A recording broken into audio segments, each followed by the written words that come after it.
Right, I'm going to attempt to service this R52 Triang Jinty Tank loco.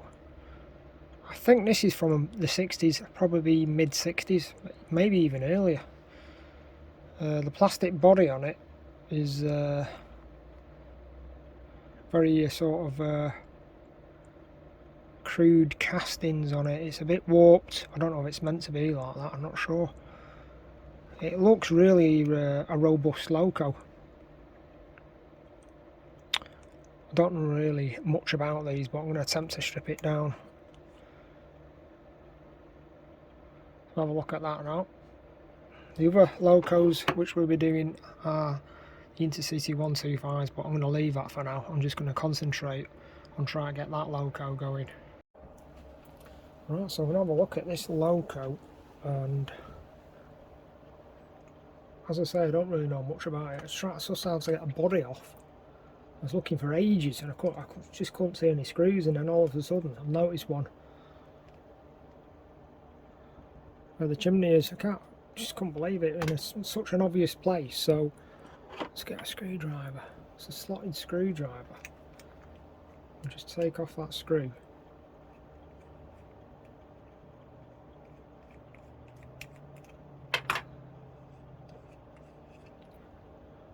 Looks like a long brass screw, and that should hopefully pop off, but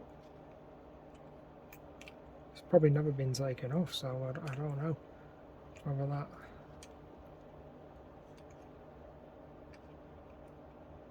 Oh yeah, there we go. Wow. Very carefully pull that apart. Yeah, that comes off nicely, that. You can see where it's been cast many decades ago. Totally durable though. And yeah, I think we're going to have to look at the insulation on the motor brushes.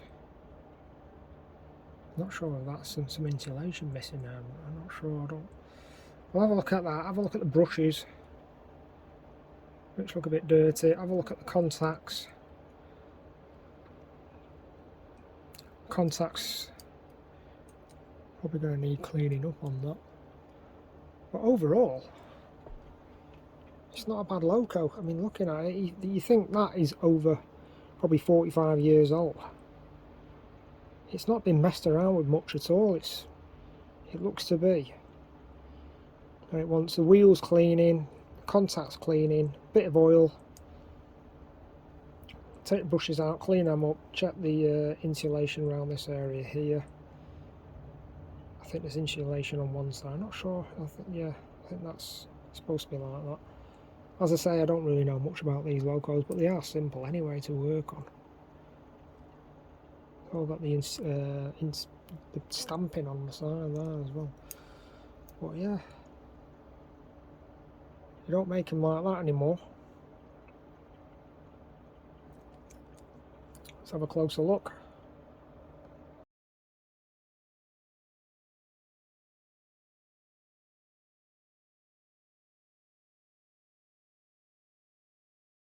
Yeah, so looking at the loco, I think it just wants the brushes cleaning up, contact cleaner going in there, clean out any debris and dust. There's a contact here that's loose on this side, that's not making proper contact, so I'm probably going to take off that plate there. Just take off the 2 screws for that plate and just see if I can clean up that contact a bit more.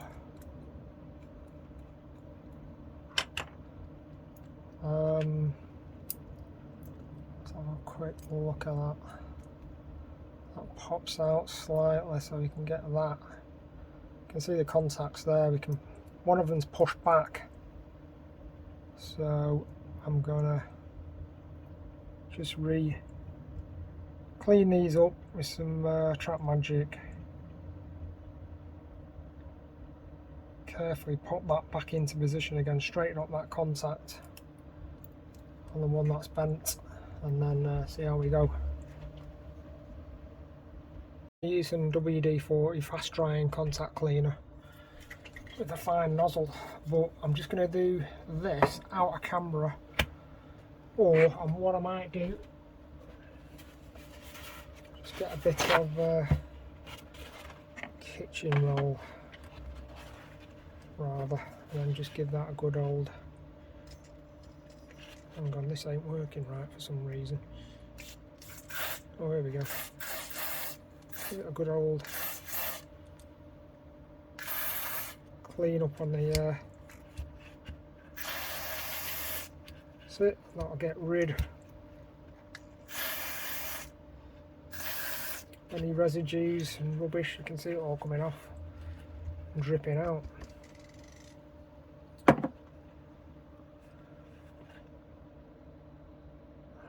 And that's looking a lot better already, a whole lot better.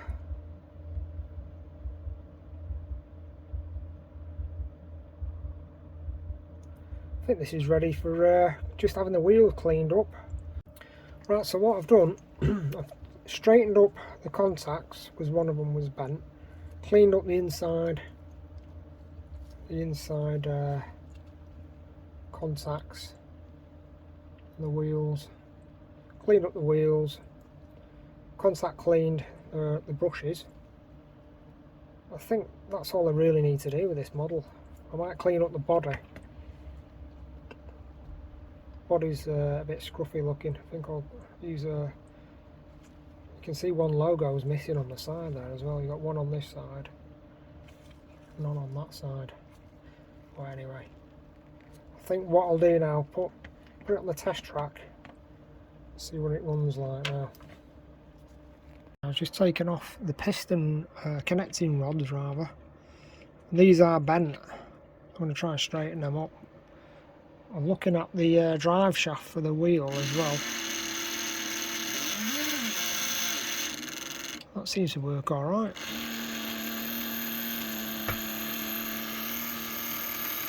Does it even look warped? That looks okay.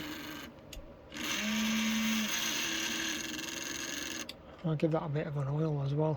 Something I use at work is really fine Scotch-Brite, and it's not too abrasive.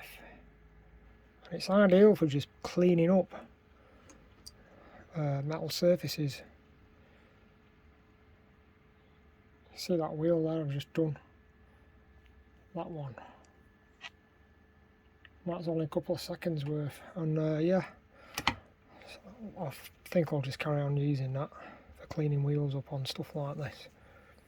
Don't want to put anything too harsh on it. So this is the grey.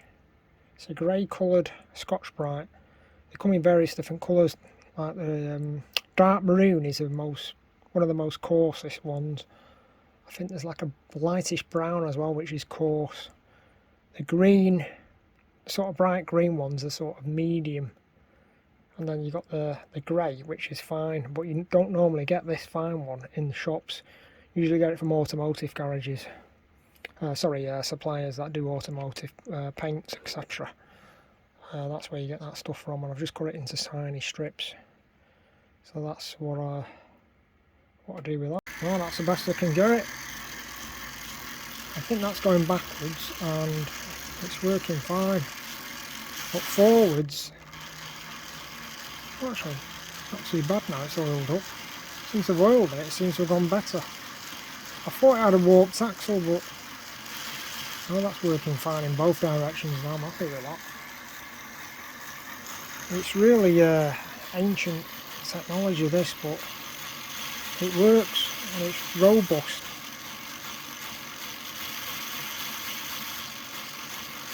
It works alright, I'm happy with that, that's good.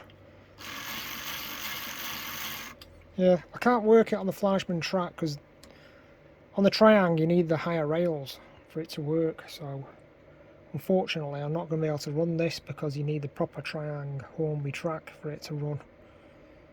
But luckily enough I've got these little roller bearings, so that's fine, that's good. I've straightened up the couplings the best I can. I don't know exactly how these are supposed to go because these were all bent. But as you can see, that seems alright, so that'll connect. That one could do with being slightly more adjusting on that one there. But again, I don't even remember how these couplings go. They're really old. So that's all done. It's oiled, wheels are cleaned, brushes are cleaned, contacts are cleaned underneath. It's looking a lot better than what it did, that's for sure. And then the next thing to do is the body. The body's looking horrible. So what I'm going to do with that, I'm going to use a special solution that I use at work, which won't damage plastics or it won't damage transfers, etc. Or I could just wash this in soapy water, I suppose. But I don't want the detergent to cause any problems. Right, I'm going to clean this body by submerging it into some, not soapy water, this is car shampoo, but very mild, neutral shampoo. So I'm just going to dump it in, submerge it, and then loosen up all the old dirt and all the old debris that's on it. Just give it a nice old, it's warm water as well, not boiling hot or anything, so nice and gentle, just to loosen up all the old dirt on it, etc. I can see all the dirt coming off in the water now.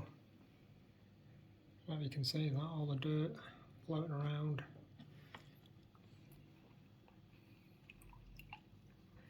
Just do that for a couple of minutes and rinse it off. There we go, that's nice. I think that's all it needs really. And then we'll rinse that off and then that'll be it when you dry it. There we go, body's back on, it's all cleaned up.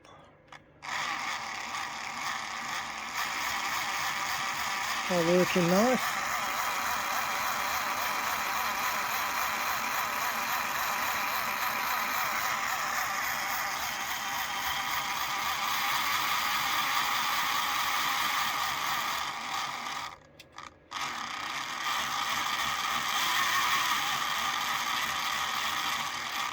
I think it's got a slightly warped axle or something. It's not quite right with the axle, but I've not got technical knowledge about strip all that down, and I've not got any spares for that, but it works anyway, so that's all done.